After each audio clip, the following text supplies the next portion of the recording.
Yes. Yes, very nice. 20 students have answered. So the question was, type popular words in this chapter till now. And see, the students have answered so many words. So पूरा एक word cloud बन गया है. Word puzzle हम खेल रहे हैं यहाँ पे. So waves, momentum, wavelength, proton. आप देख रहे हो स्क्रीन के ऊपर? सबको स्क्रीन दिख रही है ना? Yes, ma'am. तो आप देखिए कितने वर्ड्स आ गए आपके सामने. आपने कोई 5-6 सोचे होंगे, लेकिन 5-6 किसी और ने सोचे, 5-6 किसी और ने सोचे, राइट? सो देखो कितने सारे वर्ड्स आपके सामने आ गए हैं. अभी भी 21 स्टूडेंट्स ने आंसर दिया. There are still 5 more students. 5 और स्टूडेंट्स और हैं. 27 है हमारे पास, इंक्लूडिंग मी. तो 26 स्टूडेंट्स. मैंने चैट बॉक्स में भेज दिया. ओके ओके, कोई प्रॉब्लम नहीं. बाकी अभी फिर भी 4 बचे हुए हैं. नहीं देना आंसर? चैट बॉक्स में लिखा है. ओके चलो. वैसे इसके लिए सिर्फ 1 मिनट होता है. आज मैंने आपको प्रैक्टिस कराई है. आगे से जब मैं पूछूंगी तो मैं सिर्फ 1 मिनट दूंगी, राइट? सो ये मजा आया इसको करके कि नहीं? Yes ma'am. है ना? सो दिस इज वर्ड पजल या वर्ड क्लाउड. एक वर्ड क्लाउड क्रिएट हो गया जब आपने इसमें वर्ड्स टाइप किए हैं. जो भी आपके दिमाग में आ रहा था कि मैंने इस चैप्टर में ये पढ़ा है, राइट? तो वो आप लोगों ने उसको जो भी आपको याद था वो आपने इसमें लिखा. So that's very nice. So I will just stop sharing here. So इस तरह के एक और क्वेश्चन है. एक और शेयर करूं आपके? आया कि नहीं आया पहले बताओ. यस. मजा आया? चलो एक और करूं स्लाइड शेयर. Yes ma'am. चलो ठीक है, एक और कर देते हैं. ठहरो.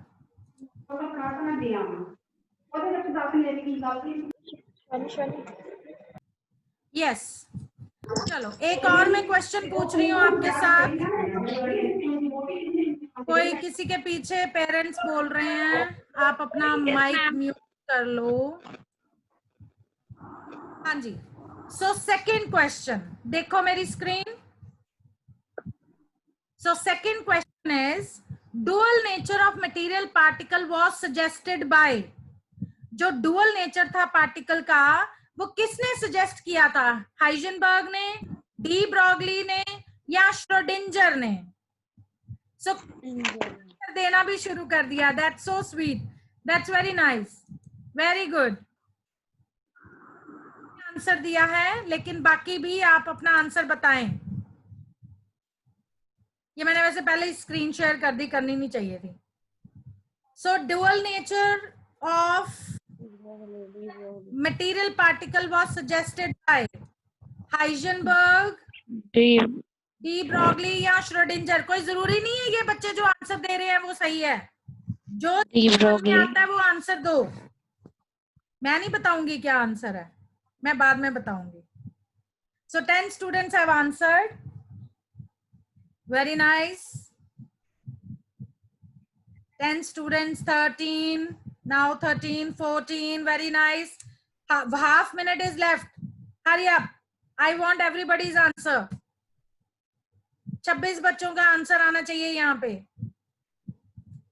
So 14 students have answered. Heisenberg किसी ने नहीं दिया, श्रोडिंजर किसी ने नहीं दिया. क्यों भाई? 15, 16. चलो और कौन है रह गया अभी? 6 more students. No, not 6. 9 students. Yes, 17. Hurry up. फटाफट दो आंसर. Very nice. 18. सो सी, मैं एक एक बच्चे को देख रही हूँ कौन जो है वो आंसर दे रहा है. That's very interesting. अदरवाइज आप लोगों को लगता है ऑनलाइन की मैडम बोली जा रही है, पढ़ाई जा रही है, पता नहीं हमें देख रही है नहीं देख रही है ना? सो इस तरह से हम लोग बीच बीच में इंटरेक्टिव एक्टिविटीज और कुछ गेम्स, मैं थोड़ी सी गेम्स भी देख रही हूँ तो वो भी मैं लेके आऊंगी और नेक्स्ट टाइम हम लोग उससे भी करेंगे अपनी पढ़ाई, केमिस्ट्री को और इंटरेस्टिंग बनाएंगे. So 18 students have given the answer till now. Half minute more. 19, 20, very nice. Good. 21. Yes. 21 students ने दिया है. 4 बच्चे अभी भी रहते हैं. Hurry up. जब आप लोग ऑनलाइन मीटिंग पे भी होते हो, जूम पे भी होते हो, तो उसके साथ साथ भी हम अपना मोबाइल यूज कर सकते हैं, अपना गूगल को ब्राउजर को यूज कर सकते हैं. तो ये आप साथ में भी कर सकते हो, कोई ऐसी प्रॉब्लम नहीं, आपकी जूम मीटिंग बंद नहीं होगी. अगर बाय चांस एक्सीडेंटली निकल भी गए, दोबारा ज्वाइन कर लेना, मैं एडमिट कर लूंगी. So 21 students have given the answer, that is D. Broglie ने ये dual nature of matter material particle suggest किया था. क्या ये सही है? बताइए. Yes, ma'am. ये सही है? नहीं, Yes, ma'am. श्रोडिंजर ने नहीं किया था. No, ma'am. No, ma'am. Okay. No, ma'am. Heisenberg ने No, ma'am. नहीं, हाइजेनबर्ग ने भी नहीं किया था. हाइजेनबर्ग ने क्या किया था? हाइजेनबर्ग ने क्या चीज सजेस्ट की थी, बताओ. मैम उसने बताया था कि मैक्रोस्कोपिक पार्टिकल्स की हम वेलोसिटी और डिस्प्लेसमेंट नहीं फाइंड कर सकते. हाँ, very good, very nice Jasmine, thank you so much. Yes, so Heisenberg ने दिया था, कहा था कि किसी भी मटेरियल पार्टिकल की, मूविंग माइक्रोस्कोपिक पार्टिकल की position and momentum can not be measured simultaneously. और डी ब्रॉगली था हमें dual nature of matter. Matter का डुअल नेचर होता है, दो तरह का नेचर होता है, particle like as well as wave like. Right. अपने माइक्स को अनम्यूट किया करो. अगर आपके बैकग्राउंड में डिस्टरबेंस नहीं है तो अनम्यूट करके आंसर दो, क्लास में देते हैं. हाँ, अगर पीछे से आवाज आए फिर बंद कर लिया करो. ठीक. और श्रोडिंगर वेव इक्वेशन का हमने कल देखा था कि श्रोडिंगर वेव इक्वेशन ने एक मैथमेटिकल इक्वेशन जो है वो प्रपोज की based on de Broglie's concept. उसमें भी उसने डी ब्रॉगली का किया, राइट, कि जो डुअल नेचर होता है और जो पोजीशन एंड जो इलेक्ट्रॉन का पाथ है वो हम एक्यूरेटली तो नहीं मेजर कर सकते, लेकिन उसकी एनर्जी मेजर कर सकते हैं, राइट. तो मैंने बीच में ही हमारी रह गई थी Schrodinger wave equation. So formulation of Schrodinger equation हम दोबारा करते हैं. So again I am going to share my screen. तो मैं स्क्रीन शेयर करती हूँ. अरे मेरा पेन कहाँ गया भाई.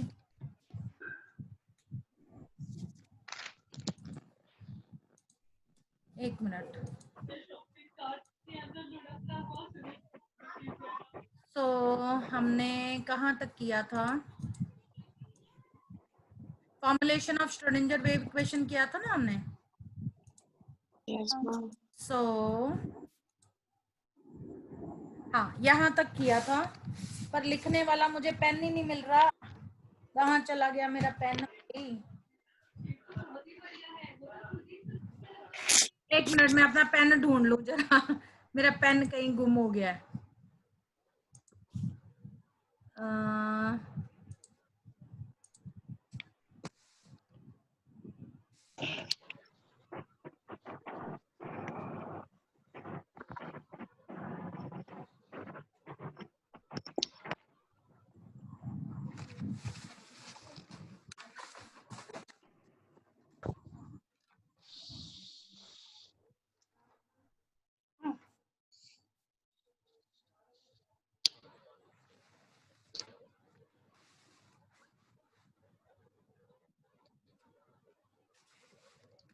हाँ जी, मिल गया मेरा pen.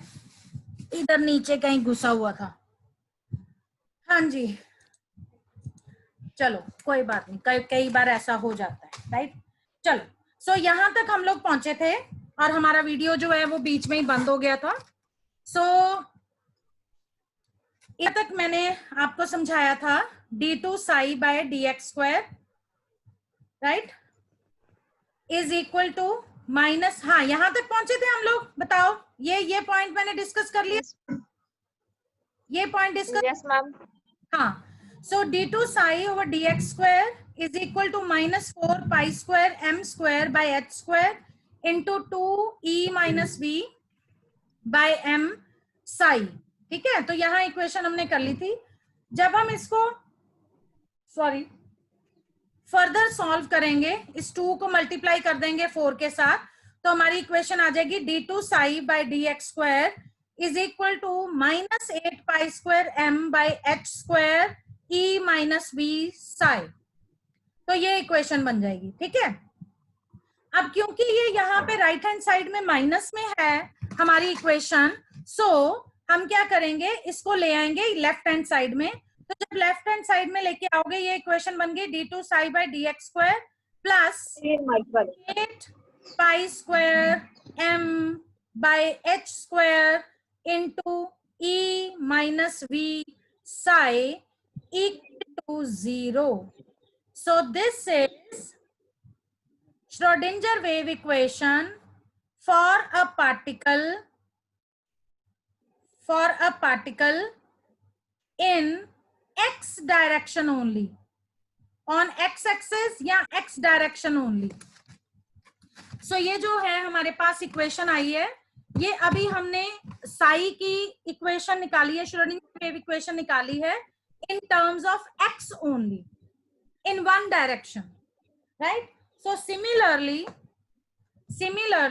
you can write, similarly हमें हर बार सॉल्व करने की जरूरत नहीं है, तो इसी तरह से अब हम लिखेंगे in terms of y।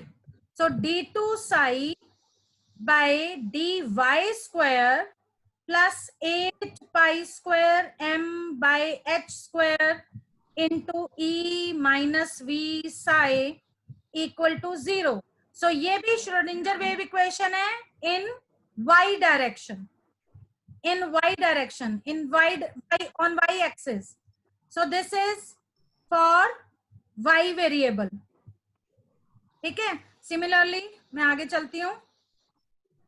So similarly we can write d2 psi by dz square plus 8 pi square m by h square into e minus v psi equal to 0। So this is also Schrodinger wave equation in z axis या in z direction, in z direction। ठीक है, तो अब हम अगर ये तीनों equations को कंबाइन कर दें, तीनों इक्वेशंस को कंबाइन कर दें, सो हमारी इक्वेशन बन जाएगी, सो the combined Schrodinger wave equation in x, y and z direction will be d2 psi by dx square plus d2 psi by dy square plus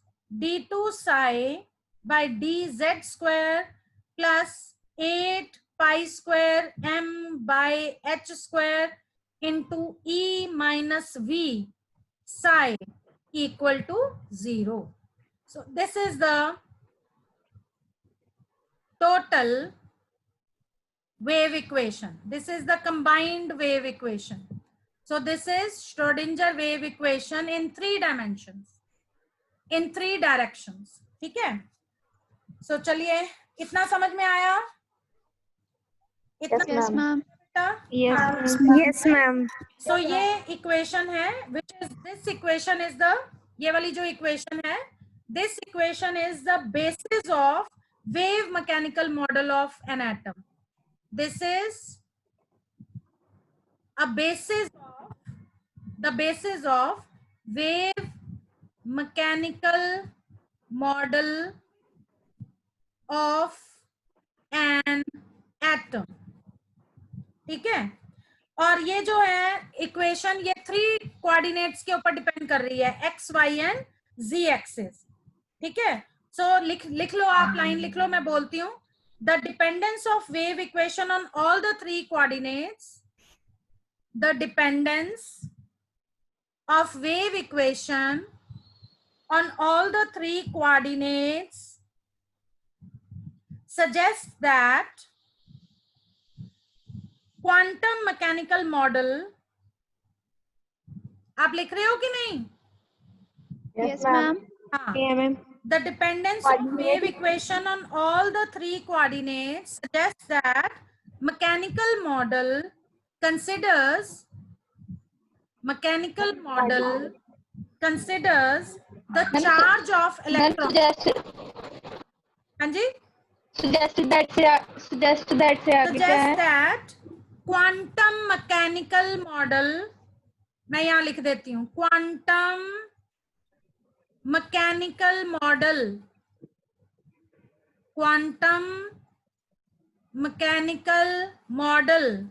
considers the charge of electron as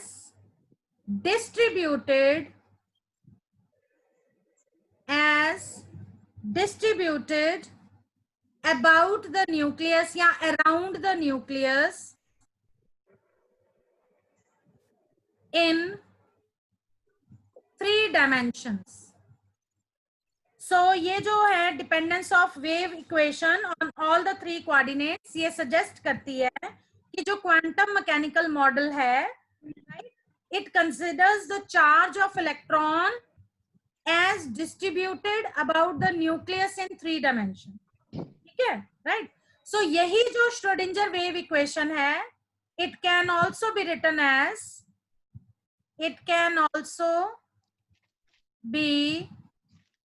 as, यही Schrödinger wave equation को हम ऐसे भी लिख सकते हैं, H cap psi is equal to E psi.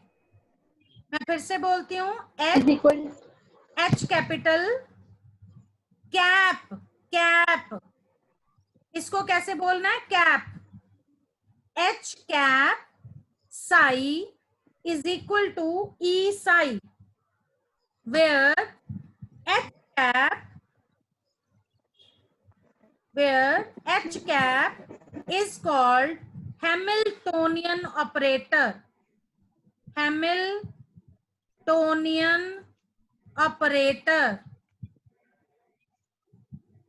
H cap को हम क्या कहते हैं? Hamiltonian operator. मैं 1 मिनट आप लोगों की चैट सेव कर लूं. एक्टिव क्यों नहीं हुआ?